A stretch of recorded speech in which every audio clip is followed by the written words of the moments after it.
Olá, eu sou a Priscila Camazano e este é o Como é que é? E hoje nós vamos falar sobre uma pesquisa Datafolha que foi às ruas conversar com os evangélicos. A gente vai tratar aqui no programa qual que é o perfil dos fiéis nas igrejas evangélicas. E para falar sobre esse assunto, nós convidamos a repórter especial Ana Virgínia, que está aqui novamente aqui no Como é que é. Obrigada, Ana, por ter vindo de novo. Priscila, obrigada por ter me chamado aqui de volta. Sim, vamos bater um papo aí sobre essa pesquisa da Datafolha. A pesquisa da Datafolha foi feita entre os dias 24 e 28 de junho, ouviu 613 entrevistados evangélicos e a margem de erro é de 4 pontos percentuais. Temos ali 42% de homens, 58% de mulheres, e também ali a questão da cor, né, raça, 47% de pardos, 28 brancos, 20 pretos, 1 amarelo, 1 indígena e 3% de outros. Ana, qual que é o perfil dos fiéis da igreja evangélica? O que a gente pode concluir a partir dessa pesquisa? Então, Priscila, eu acho que a gente não está contando nenhuma grande novidade aqui, mas eu acho também muito importante a gente voltar a bater nessa tecla. Quando a gente fala do imaginário, do que é o evangélico no Brasil, é muito comum a gente pensar em grandes pastores com projeção nacional. Geralmente são homens brancos, homens ao qual atribuímos uma riqueza, homens héteros. Podemos falar de Silas de Malafaia, podemos falar de Edir Macedo, José Wellington Bezerra da Costa. Mas quem que está na base? São as mulheres negras. Elas estão, por exemplo, elas compõem 58% dos evangélicos em São Paulo. A pesquisa ela foi feita em São Paulo, porém esses dados provavelmente refletem uma média nacional. Em 2020, a gente já tinha lançado um Datafolha com uma projeção mais nacional que dava números bem parecidos. Lembrando que as mulheres são pouco mais da metade da população brasileira. Em São Paulo, no censo, elas são 54% ou 53%, ou seja, elas estão acima mesmo da média da população feminina. E a igreja evangélica ela também é mais negra do que a média da população brasileira. Você pode ver pelos números, né, ultrapassa quase 70% dos entrevistados se declararam pardos ou pretos. E também na questão do corte de classe, de renda. A renda familiar média, na maioria, vai ser de até 3 salários mínimos, então compõe classes mais baixas. O que a gente encara, então, é esse abismo aí entre o que a gente acha, o que as pessoas fora das igrejas evangélicas acham que eles são e o que de fato eles são. E eu acho muito importante a gente falar sobre isso para a gente tentar entender como a gente pode falar sobre as escolhas que eles fazem.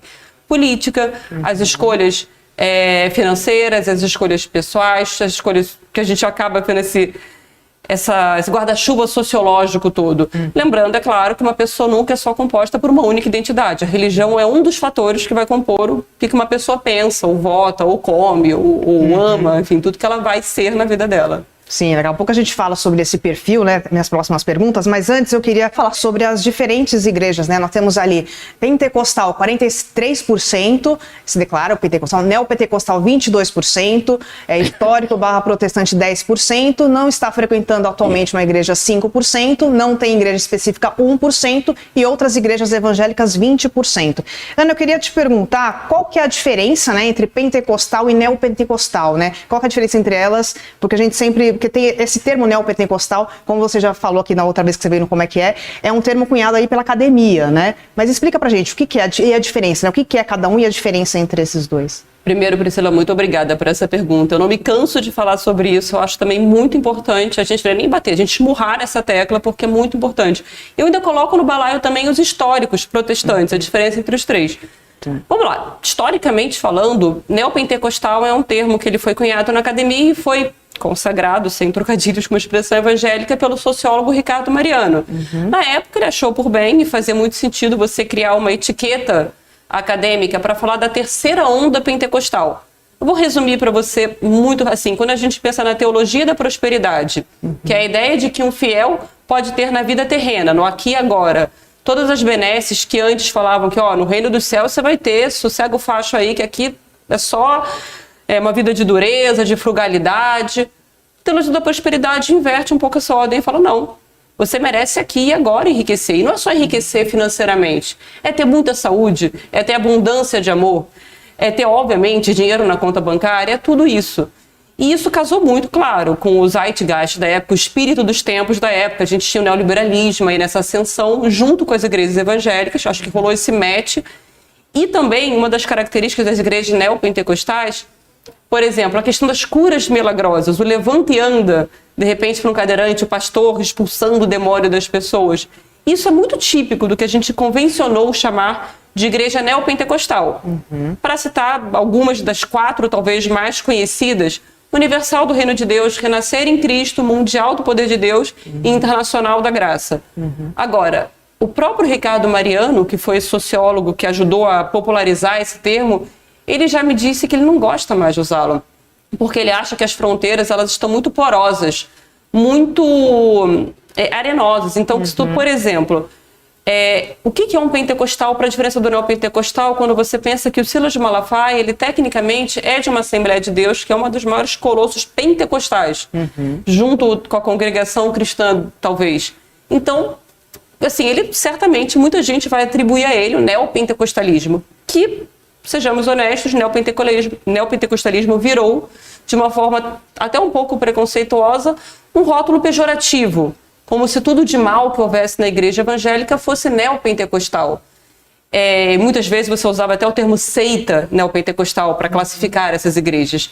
Mas, hoje, o que é o quê? E por que eu coloquei os históricos também no meio? Se hoje já está difícil diferenciar um pentecostal de um neopentecostal, é claro que os históricos, você pensa, os presbiterianos, os metodistas, por mais que eles tenham uma convergência em várias crenças, enfim, inclusive na política também, com os pentecostais, eu acho que mesmo esse rótulo pode mais confundir às vezes do que esclarecer. Por exemplo, quando você pensa nos batistas, os institutos de pesquisa, eles costumam colocá-los na aba do protestantismo histórico. Mas eu gosto de, enfim, colocar esses nomes assim no caldeirão só para a gente ter uma ideia de quem que é batista. Só para falar de 2 gringos, o Obama e o Martin Luther King, que são batistas. Ao mesmo tempo, no Brasil, o André Valadão, um dos pastores mais radicalizados que a gente tem hoje, Josué Valandro, que é o pastor da igreja da Michelle Bolsonaro, ele também é batista. Ao mesmo tempo, Ed Renekiewicz, uma das vozes do progressismo evangélico muito forte, pastor e deputado Henrique Vieira, ele também é batista. Então, todos eles são batistas e muitas batistas estão pentecostalizadas também. Elas já têm uma linguagem muito próxima do pentecostalismo. Por isso que eu tenho muito cuidado ao tratar de uma forma estanque entre o que é o que nas igrejas evangélicas. Eu, honestamente, prefiro até o termo evangélico. Mas, quando é necessário pontuar, eu sempre faço essas ressalvas. Ana, agora vamos entrar ali no que a pesquisa, né, desmembrou ali.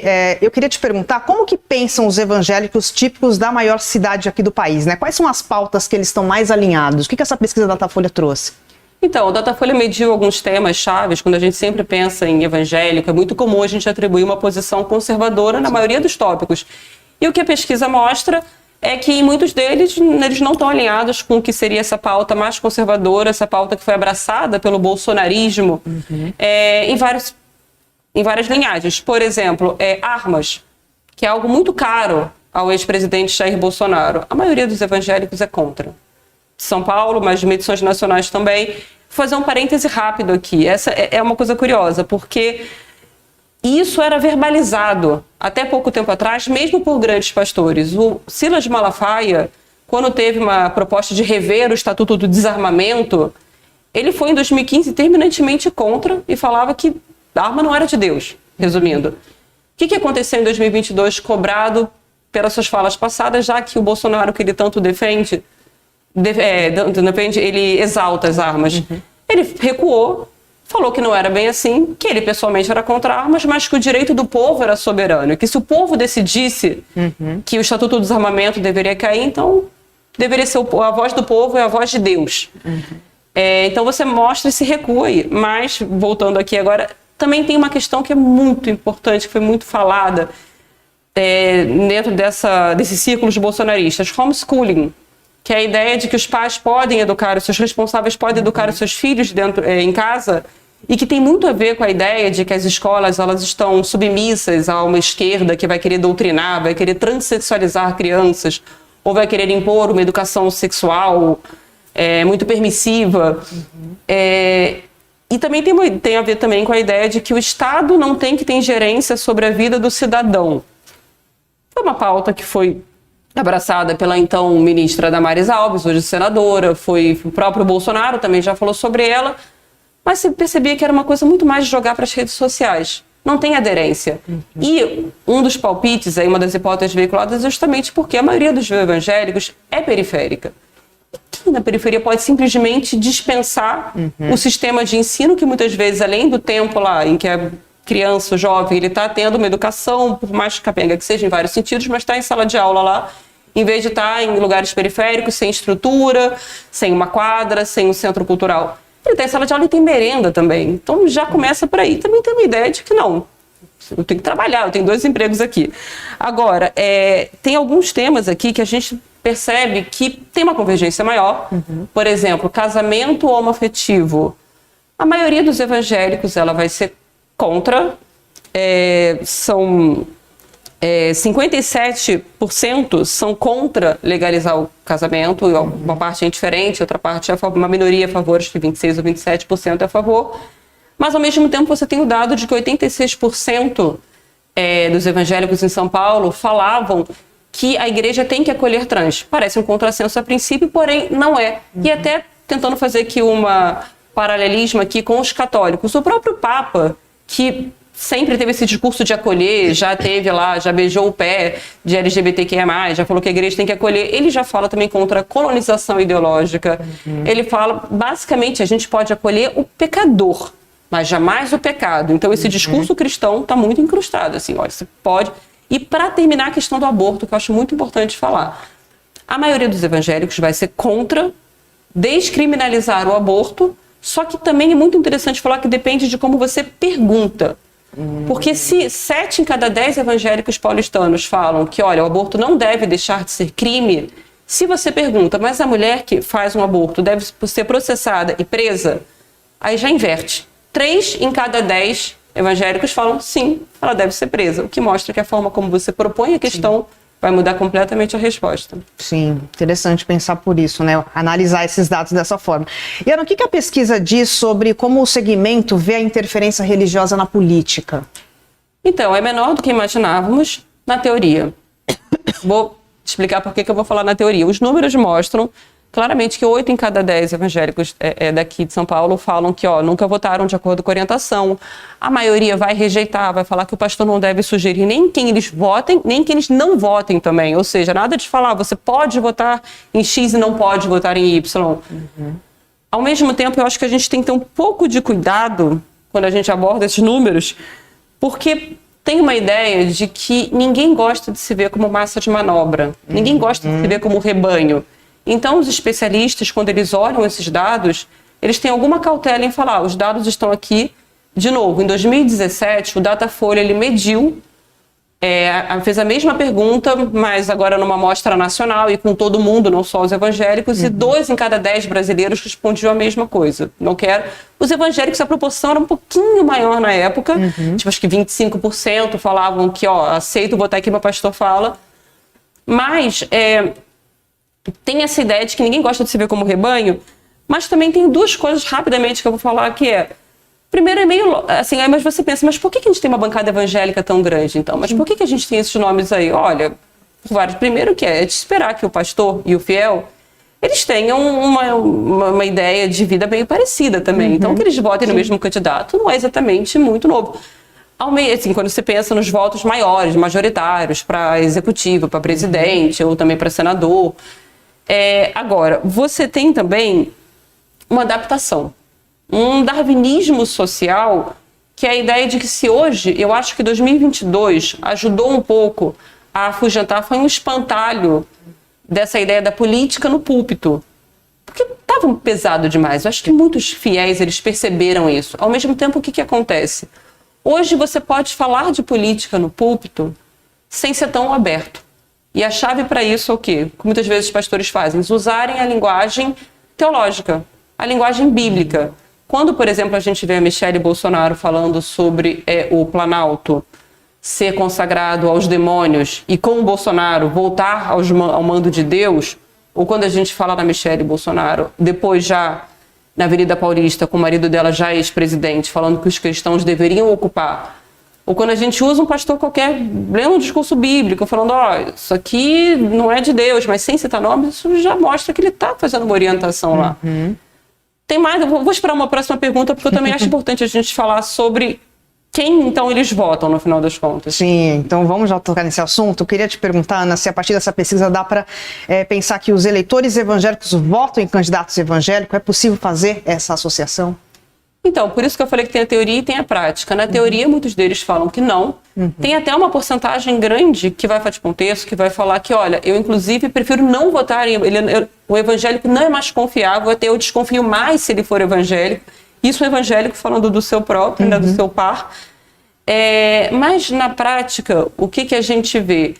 Muitos candidatos que são ungidos pela igreja que acabam conquistando uma votação expressiva e são alçados lá, por exemplo, a Brasília. Eu vou dar 2 exemplos da mesma igreja. A Assembleia de Deus de Madureira, um ministério poderosíssimo da Assembleia de Deus, que é a maior igreja brasileira, na Assembleia Legislativa de São Paulo tem o Alex de Madureira e na Câmara dos Deputados em Brasília tem o Cezinha de Madureira. Os dois têm o nome da igreja. Eu posso aqui apostar tudo que os votos que eles têm, o grosso deles é vindo de fiéis da igreja. Eu estava no Templo de Salomão, que é da Igreja Universal, recentemente, e aí eu estava lá, eu ia acompanhar um culto com o Bispo Edir Macedo para fazer uma reportagem. E aí, de repente, alguém se aproxima de mim e pergunta, posso fazer uma pesquisa com você? Aí eu falo, claro. E aí, perguntando se eu conhecia tal candidato, que era um bispo da igreja que ia se lançar a vereador. A própria Igreja Universal, ela tem um núcleo político, Arimateia, que é para falar sobre política. Então, você tem uma articulação política forte aí. Não dá para dizer que tem uma versão tão forte assim ao voto orientado para a prata da casa. Sim. E, Ana Virgínia, tem algum político que representa esse segmento no Brasil? É possível aferir aí que o eleitorado evangélico é alinhado a um espectro político? O Datafolha perguntou quem que é o político que o entrevistado mais achava que representava os evangélicos no país, e a maioria não respondeu nada, mas dos que responderam, eu acho que 10% responderam, o principal foi o Jair Bolsonaro. Lembrando que nas eleições, tanto de 2018 quanto de 2022, projeções de que ele teve até 7 em cada 10 votos no segundo turno. Então, claramente, era um nome que resplandece. Para falar rapidamente de outros nomes citados, Marco Feliciano, que aqui é muito forte em São Paulo, sempre teve boas votações para a Câmara dos Deputados. Nicolas Ferreira, que se elege por Minas, foi muito citado em São Paulo também. Você teve 1% para o Lula. Mas até aí eu acho que, óbvio que numa eleição tão grande, esse nome tão grande, óbvio que ele vai colher alguns votos, alguma simpatia de uma parte do eleitorado evangélico. Mas eu diria que o Bolsonaro hoje, católico, ele é visto como um presidente amigo dos evangélicos. Sim. Vamos falar então agora da eleição municipal, né? Para a eleição, o Datafolha também perguntou sobre isso, né? Para a eleição municipal que se aproxima, qual que é a opinião dos fiéis com relação à religiosidade do candidato? Isso deve pesar na escolha do voto? Os evangélicos dizem que isso pesa na escolha deles? Depende. Acreditar em Deus? Sim. Isso é favas contadas na eleição brasileira, desde pelo menos 1985. Eu sempre vou relembrar esse episódio de quando o Fernando Henrique Cardoso, um dos motivos ao qual foi acreditada a derrota dele para a Prefeitura de São Paulo foi ele ter titubeado quando Boris Casoy pergunta para ele, você acredita em Deus? Ele dá uma titubeada que é o bastante para taxá-lo de o candidato ateu. Desde então, Dilma Rousseff, quando na eleição de 2010 ou 2014 agora, não lembro, mas quando ela vai fazer o sinal da cruz numa igreja e se atrapalha um pouco, isso foi usado contra ela também. E aí você tem até hoje em grupos conservadores rolando a ideia da Manuela Dávila, em 2018, quando ela foi vice do Fernando Haddad na chapa presidencial do PT com o PCdoB, quem que era ela na igreja? Ela parecia um pouco perdida. Isso é muito usado contra eles. Mas então, ainda hoje, o que essa pesquisa colocou 87% dos entrevistados disseram que é importante acreditar em Deus. Mas se você pergunta, é importante ter a mesma fé que a sua? 53% acham nada importante e o resto varia entre um pouco importante e muito importante. Lembrando que nenhum dos candidatos hoje no páreo, competitivos pelo menos, ele é evangélico. Tem o Pablo Marçal. O Pablo Marçal, quando perguntado se ele foi evangélico, ele preferiu responder que é cristão, que muitos evangélicos preferem se denominar como cristão, mas ele perguntou, é evangélico? Não, sou cristão, e ainda falou, cristianismo para mim não é religião, é lifestyle. uma típica resposta de Pablo Marçal. Mas hoje a gente não tem nenhum candidato que se declare evangélico. Sim. E Ana, o que a pesquisa apontou sobre a importância da religião na vida dos evangélicos, né? Tem também esse aspecto, né? Então, a pesquisa ela quis perguntar sobre isso justamente para sondar a questão dos laços comunitários que a igreja evangélica fornece. Quando a gente pensa nesse espiritual, nessa parte da fé, na verdade isso vai transbordar muito para a questão social. O que você faz na igreja? A igreja nunca é uma questão só de cultos. Quando a gente fez essa pesquisa, a gente aferiu, por exemplo, que a assiduidade é muito grande. Uma maioria expressiva vai pelo menos uma vez por semana ao culto. E aí também uma boa parte vai pelo menos 2 vezes por semana. E não é só o culto que as pessoas vão. Tem o culto, tem a escolinha dominical, tem aula de violão, tem tudo isso. E aí a gente pergunta, você acha a igreja evangélica importante para encontrar amor? Para encontrar relacionamentos amorosos? A gente perguntou para dar uma nota de 0 a 10. As notas de 9 ou 10, o que a gente classificou como muito importante, disparam na preferência. Mais de quase 80% dizem isso. A mesma coisa se repete quando você pergunta na importância para a vida financeira, planejamento de vida financeira profissional, ou quando você pergunta sobre importante para fazer amigos mesmo, manter amizade. Eu entrevistei, por exemplo, uma doceira, a Carol, e ela me falou, olha, Ana, eu não queria entrar na igreja de forma nenhuma, eu estava resistindo, a minha filha chegou e falou, vó, mãe, tu tá muito tempo aí caída, fez uma brincadeira com qualquer, vai, varoa, e a mãe foi, e lá ela fala que ela encontrou um bom varão, que é o cara que ela acabou de noivar, por acaso, essa semana, e ela também ajudou a fazer todo um networking para ela vender mais bolos de pote, que é o business dela. Então a igreja evangélica, de fato, a prosperidade, para falar em teologia da prosperidade, veio para a vida dela. E esses laços comunitários são muito importantes nas igrejas. Sim. E Ana, eu queria te perguntar se é só na igreja evangélica que a gente pode ver essa rede, que cria-se uma rede ali de apoio, né? Transborda, como você falou, transborda ali, né, o espiritual pro social também. Dá para pensar esse papel em outras igrejas também, ou só a evangélica tem esse papel? Não, com certeza dá. A próprias comunidades eclesiais de base da Igreja Católica, no passado, teve um papel muito forte. A gente hoje tem todas as pastorais da Igreja Católica, isso para ficar nas 2 maiores religiões do país. Mas se você pega as religiões afro-brasileiras, é muito comum a prática dentro da religião, você gosta de lidar com a Eucaristia, de cesta básica, distribuição. Isso é muito comum nas religiões. A questão é como as igrejas evangélicas conseguiram se articular e se entranhar mais nessas zonas periféricas e carentes de Estado. Elas conseguiram uma entrada melhor e mais capilarizada por vários motivos. Resumindo bastante, a Igreja Católica, por exemplo, você tem o Papa, um poder verticalizado, e não é tão fácil você construir uma igreja ou mandar um Papa atender a qualquer um em cada recanto do Brasil. A Igreja Evangélica ela consegue se adaptar a tudo. Eu já usei essa metáfora, eu vou usar de novo, que é a metáfora do transatlântico, de que a Igreja Católica é um transatlântico que demora muito para se mover, mas é gigante ao mesmo tempo. E a igreja evangélica é como um barquinho rápido, um jet ski, uma lancha, que qualquer buraco ela se enfia, mas pode ser muito pequenininha, que aliás é importante falar um termo que eu esqueci de citar, que é a maioria das igrejas em São Paulo, isso certamente reflete a população nacional, é feita de igrejas pequenas, igrejas de bairro, para até 50 pessoas ou até 200 pessoas. Então são as microigrejas, não são essas grandes, midiáticas, transatlânticos que a gente vê por aí. E essa capacidade de adaptação é tudo. Sim. Ó, chegaram algumas perguntas aqui nas redes sociais. Vou fazer uma leva aqui. No YouTube, a Alicia Matsuda pergunta assim: Ana Virgínia, qual a diferença das igrejas evangélicas na periferia e a churches, igrejas em bairros elitizados? Tem diferença na doutrina? Depende de qual igreja a gente está falando, acho que a doutrina, mas mais do que isso, de novo, é aquela questão da igreja customizada. A igreja é feita para customizar, para se adaptar ao seu fiel.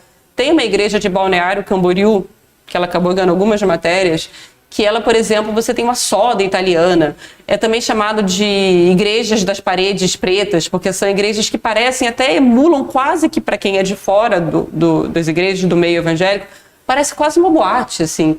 Então você tem, não sei se assim, tem um discurso adaptado. O que importa para aquele fiel? Eu, por exemplo, fui uma vez numa igreja de Pinheiros, que era claramente para um público com uma escolaridade maior, com uma renda maior, e a teologia vendida lá era muito menos, me pareceu pelo menos naquele culto, muito menos de uma urgência de fome, de tratar a sua fome, e muito mais de empreendedorismo. Não que isso não esteja nas periferias também, porque na periferia tem muita gente com um discurso empreendedor muito forte. Mas aí como eu falo, adaptações, é importante falar, não se resumem só às igrejas. Hoje você vê os negocinhos de bairro, essa rede de negócio também se adaptando. Vou dar 2 exemplos rápidos. Um salão de beleza com o nome El Shaddai, nome bíblico forte e tal, e ao mesmo tempo você tem uma academia de ginástica em Curitiba, que ela é uma academia cristã, ela só toca louvor, as pessoas não malham de roupas curtas ou potencialmente indecentes na visão de algumas pessoas. Isso tudo é adaptado para o público, então vai depender de o que o fiel quer. Mas mostra uma coisa importante, mostra que a fé evangélica está se expandindo e não ficando só circunscrita, como muita gente acha, aquele perfil inicial que eu falei. Uma religião periférica, de mulheres de classe baixa, mulheres negras. Ela está atingindo mais, capilarizando mais. Sim. Mais uma pergunta aqui no YouTube, o Armando Marcos pergunta assim, muitos pentecostais e neopentecostais têm migrado para as igrejas históricas. Isso tem mudado algo nas pesquisas? Qual a influência do calvinismo hoje? Olha, eu acho que a gente primeiro precisa esperar pesquisas maiores. Tem uma coisa que eu acho que nos nossos círculos, a gente pode observar um fenômeno, e eu vou até fazer um paralelo com a Igreja Católica. Eu tenho visto muita gente falando que tem um retorno nas elites paulistanas, pelo menos, ao tradicionalismo. A ideia da missa em latim, a ideia de uma missa mais sissuda, mais séria, aquela cantoria toda. E aí eu já ouvi gente falando também que, olha, acho que as igrejas, esse discurso tem um aspecto mais intelectualizado da fé, que você vê nas igrejas protestantes clássicas. O discurso calvinista mesmo. Mas precisamos esperar pesquisas e pode ser que a gente esteja analisando um microcosmo aí. Eu não acho que isso vai pontuar, quando eu falo, acho que vai ficar o que a gente chama no traço, que parece muito ao nosso redor, dependendo de onde você mora, aqui em São Paulo, de repente no bairro mais de elite, mas na prática isso não vai refluir muito nos números totais. Sim, depende do referencial, né? Mais uma pergunta aqui no YouTube, o Isaac Mourão pergunta assim, o voto evangélico é decisivo no segundo turno aqui em São Paulo? Tem uma questão aí entre os especialistas sobre o quanto o voto religioso interfere na eleição municipal. Eu acho que a gente está aprendendo aos poucos, porque a religião está ficando cada vez mais polarizada e nacionalizada. Isso vai incluir o voto religioso evangélico. Agora é importante falar o que seria esse voto evangélico. Tem especialistas que defendem que ele não existe, porque você tem muitos fatores que vão compor um voto, você ser mulher, você ser periférico, você ser branco, você ser homem, você ser, enfim... Mas eu defendo que tem, por um único parâmetro. Se você pega, único exemplo, se você pega os votos, por exemplo, no presidente Lula, que entre, de novo, no mesmo recorte que a gente falou inicialmente, entre mulheres, entre pessoas de renda com menor renda e entre pessoas de regiões mais periféricas e também entre negros, o presidente Lula tinha preferência nesse eleitorado. Quando você colocava o fator religioso, ser evangélico, essa preferência ela minguava, ela encolhia. Então você percebe que existe um fator religioso aí contando. E quando a gente pensa que a reprovação do Lula, ela aumentava com os evangélicos de um jeito que não aumentava entre esses mesmos recortes, você ser do tipo tudo isso, assim, negro, periférico, mulher, mas não ser evangélico, fazia você ter mais boa vontade com o presidente. E quando você era evangélico, não. Então eu acho que existe o voto evangélico. Só que as questões municipais, acho que é a mesma coisa que a gente fala do eleitorado geral, assim. As pessoas estão muito preocupadas em resolver suas urgências. É o buraco na rua, é o asfalto, é a escola, é a saúde, os serviços públicos de saúde, de educação para os seus filhos. Só que tem que ver como é que a polarização vai resultar aí. Você vê os candidatos se mexendo muito. O Ricardo Nunes, obviamente, ele já tem uma rede evangélica com ele. A Tabata Amaral já também fez compor um quadro dela na Igreja Católica. Ela é católica, de ir na missa e tal. E o próprio Boulos, que seria um calcanhar de Aquiles, suposto calcanhar de Aquiles para ele, que olha, esse candidato aqui é o candidato do Lula, que demonizam o Lula. É muito comum ter uma demonização do Lula nesses círculos mais radicalizados evangélicos, que acaba refluindo para a base, mas ao mesmo tempo ele próprio Boulos ele chegou e montou uma equipe aí com alguns pastores para ajudá-lo a dirimir esses preconceitos que talvez a campanha dele tenha. Então preocupação tem. Sim. Se isso vai influenciar no voto, acho que a gente está cada vez mais aprendendo. Sim. E eu queria ir agora para minha última pergunta, Ana, sobre o que a pesquisa disse sobre a intolerância religiosa contra os evangélicos. Qual que é a percepção deles com relação à intolerância religiosa?